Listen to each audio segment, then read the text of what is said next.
So yun guys, no, update tayo, no. February 14, araw ng mga puso. So ito nga pala yung naiwan natin kahapon, February 13. Yan, tinuloy na natin. Tsaka yung nabuhusan natin, tatanggalin nila Lodi yung forma ng puting box. Yan.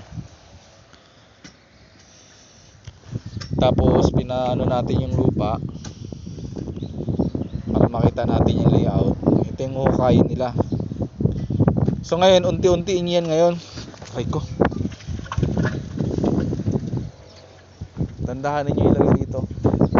Para bukas, dandahanin nyo lang yan.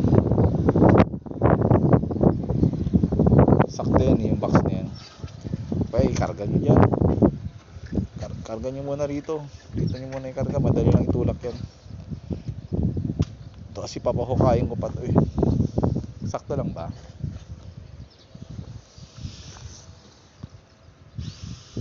Okay. Okay, sige. So yun lang muna update natin ngayon, no. Maganda na, diretso na dun eh.